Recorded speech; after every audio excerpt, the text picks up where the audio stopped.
Welcome to யாவரும் கேளீர். நான் உங்க பத்ரி பேசுறேன். இன்னைக்கு பட தயாரிப்பு என்பது மிகுந்த சவாலா இருக்கு. என்ன காரணம்னா இன்னைக்கு சேட்டலைட்டோ டிஜிட்டலோ பெரிய விலைக்கு போகல. சம்பளம், நடிகர்களுடைய சம்பளம் அதிகமாயிடுச்சு. அதனால பல ப்ரொடக்ஷன் கம்பெனிகள், மிகப்பெரிய கம்பெனிகள் நம்ம சொல்லக்கூடிய ஏவிஎம்மா இருக்கட்டும், அதே மாதிரி நம்ம ஆஸ்கார் ஃபிலிம்ஸாக இருக்கட்டும், ஏஎம் ரத்னமாக இருக்கட்டும், இந்த மாதிரியான பல பெரிய தயாரிப்பாளர்கள் தயாரிப்பே நிப்பாட்டிட்டாங்க. ஸோ இப்போ 45 வருடங்களுக்கு மேலாக மிக சிறப்பாக ஒரு தயாரிப்பு நிறுவனம் இயங்கிட்டு இருக்கு.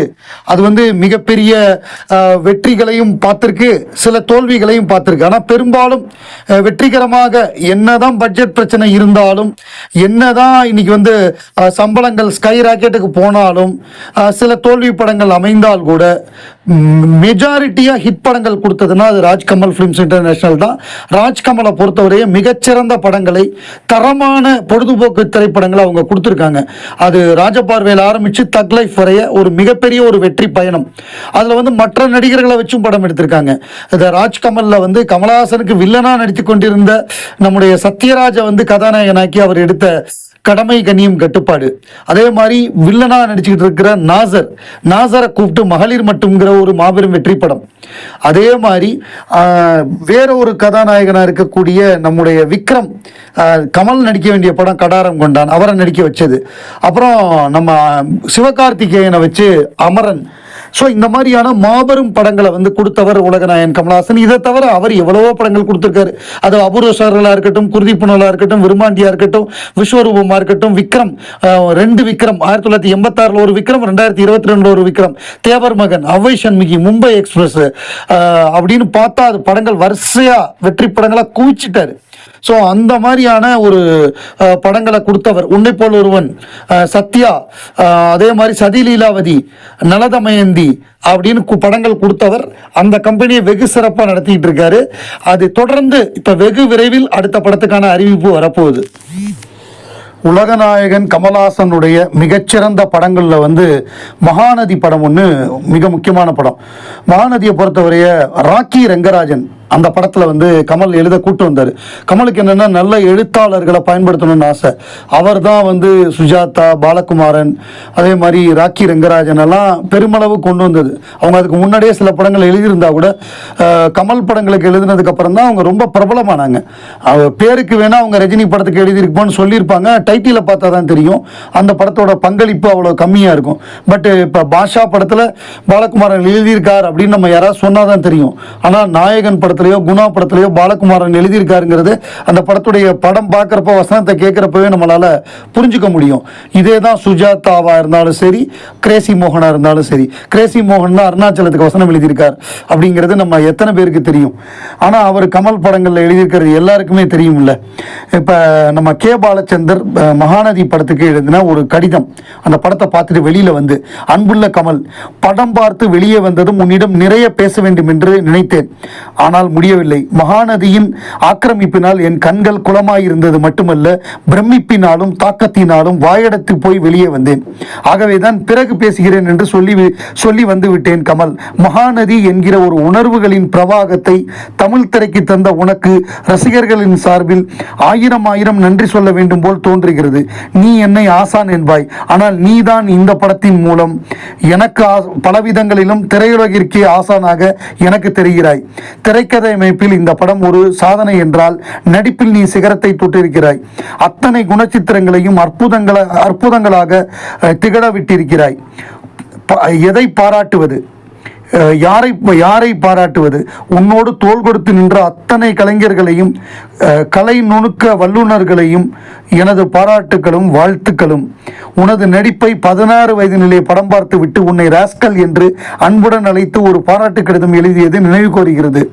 அதே வார்த்தையால் இன்றும் சொல்ல வைத்து விட்டாய், என் அன்புள்ள ராஸ்கல், நீ வாழ்க. அன்பன் கே பாலச்சந்தர், 16/1/1993. மகாநதி 1993 பொங்கலுக்கு வந்தது. அந்த படத்தை பார்த்துட்டு அவர் அடுத்த நாள் 16ஆம் தேதி எழுதியிருக்காரு, ஒரு நாள் கழிச்சு. ஏன்னா அந்த மாதிரி தாக்கம். இதை நான்லாம் பார்க்கும் பொழுது எனக்கே ஒரு 2-3 நாள் தூக்கம் இல்லை, அந்த மாதிரியான ஒரு பாதிப்பை ஏற்படுத்துனுச்சு. ஸோ பாலச்சந்தர்லாம் எவ்வளோ பெரிய டேரக்டரு, அவருக்கெல்லாம் எவ்வளோ நாலேஜ் இருக்கும், வாழ்க்கையை பற்றின எவ்வளவு அறிவு இருக்கும், அவர் அந்த ஏஜ், அந்த லைஃப் எக்ஸ்பீரியன்ஸு, அவருடைய நாலேஜ், அவர் எவ்வளோ பெரிய லெஜெண்டு.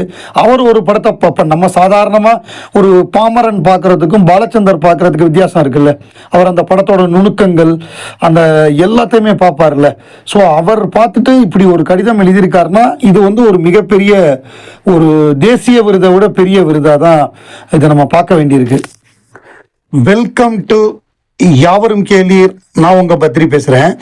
இப்போ உலகநாயகன் கமலஹாசன் வந்து பெங்காலி மொழி கற்றுக்கிட்டாரு. அது வந்து 70களுடைய இறுதியிலே அவர் கற்றுக்கிட்டார் கபிதா படத்துக்காக. அதாவது அவளொரு தொடர்கதை படம் வங்காள மொழியில் வெளிவந்த பொழுது அந்த படத்தோட கதாநாயகி மாலா சின்ஹா அவங்க என்னென்னா, இந்த படத்துக்கு கமல் நடித்தா தான் கரெக்டாக இருக்கும், ஒரிஜினல் நடிகர் அவரையே கூட்டுவாங்கன்னு சொல்லி அவரை நடிக்க வச்சாங்க. அப்படி அவர் நடித்தது தான் அவளொரு தொடர்கதை. இப்போ என்னென்னா, அவர் வந்து அந்த மொழி எதனால் கற்றுக்கிட்டாரு, அதில் அந்த படத்தில் ஒரு கதாநாயகி இருந்ததுனால கற்றுக்கிட்டாரு அப்படிங்கிற மாதிரியாக ஸ்ருதிஹாசன் கொடுத்த பேட்டி, அதை வச்சு அது அந்த மாதிரியான ஒரு பேச்செல்லாம் அடிபடுது. இப்போ உண்மையிலே கமலஹாசனுக்கு எத்தனை மொழி தெரியும் அப்படின்னு பார்த்தோம்னா, அவருக்கு வந்து தமிழ், தெலுங்கு, மலையாளம், கன்னடம், ஹிந்தி, பெங்காலி, இங்கிலீஷ், பிரெஞ்சு இத்தனை மொழிகள் அவருக்கு தெரியும். இந்த மொழிகள் வந்து எழுதவும் படிக்கவும் அவருக்கு தெரிகிற அளவுக்கு பல மொழிகள் அவருக்கு தெரியும். Kamal Haasan a man of many tongues, one voice of art, 8 languages, one voice, endless legacy அப்படிங்கிறது தான் நாம் தெரிஞ்ச விஷயம். அவரை பொறுத்தவரையே அவர் வந்து இந்த ஃப்ரெஞ்சு ஸ்க்ரீன் பிளே ரைட்டரோடலாம் ஒர்க் பண்ணியிருக்காரு. அதாவது மருதநாயகத்துக்காக வேர்ல்டுலேயே பெஸ்ட்டு ஸ்க்ரீன் பிளே ரைட்டரோடலாம் ஒர்க் பண்ணியிருக்காரு. இப்போ அவருடைய அந்த அந்த சென்சிபிலிட்டி நம்ம சொல்கிறோம்ல, இப்போ நம்ம தமிழ் படத்துடைய திரைக்கதை ஆசிரியர்களோட சென்சிபிலிட்டி என்னென்னா, ஒரு படம்னா அதில் எல்லாமே இருக்கணும். அதில் வந்து ஒரு சென்டிமெண்ட் இருக்கணும், ஹியூமர் இருக்கணும், சாங்ஸ் இருக்கணும், ஆக்ஷன் இருக்கணும், எல்லாமே ஒரே படத்தில் இருக்கணும். ஆனால் இப்போ இந்த வேர்ல்டு சினிமா, இந்த வெஸ்டர்ன் மூவிஸ் அதெல்லாம் எப்படின்னா, ஒரு படம் காதல் படம் அப்படின்னா அது முழுக்க காதலாக இருக்கும், காமெடினா காமெடியாக இருக்கும். அதாவது ஒரு ரொமான்ஸ் அப்படின்னா அது வந்து ஒரு ரொமான்டிக் மூவியாக இருக்கும், காமெடினா ஃபுல் காமெடியாக இருக்கும், ஆக்ஷன்னா ஃபுல் ஆக்ஷனாக இருக்கும். ஸோ அந்த டைப்பு அதுதான் சில சமயங்களில் இப்போ வந்து வேற யாருமே பண்ணாததை கமல் பண்ணுறாருங்கிறது காரணம் என்னென்னா, ஒரு பெரிய கதாநாயகர்கள் வந்து முழு நீள காமெடி படம் பண்ண மாட்டாங்க. ஆனால் கமல் வந்து முழு நீள காமெடி படம் பண்ணுவார். அதில் பாட்டு ஃபைட்டெல்லாம் இருக்கும். ஆனால் அது பெரும்பாலும் இப்போ அவ்வை சண்முகியாக இருக்கட்டும், தெனாலியாக இருக்கட்டும், மைக்கேல் மதன காமராஜனாக இருக்கட்டும், அது முழுக்க காமெடியை பிரதானமாக இருக்கும். அந்த மாதிரி ஒரு இப்போ விருமாண்டின்னா அது வந்து அந்த ஆக்ஷனு அந்த மாதிரி விஷயங்கள் பிரதானமாக இருக்கும். ஸோ அப்படி அவர் கரெக்டாக அந்த மாதிரி ஸ்க்ரீன் பிளேக்கு அவர் அடாப்ட் ஆனதுக்கு காரணம் இந்த மாதிரியான நண்பர்கள் தான் காரணம். இந்த வெஸ்டர்ன் இன்ஃப்ளூயன்ஸ் தான் அவர் நல்ல மேக்கப்பு, நல்ல ஸ்க்ரீன் பிளே, இந்த மாதிரியாக ஒரு ஸ்பெஷலிஸ்டாக மாறினதுக்கு காரணம்.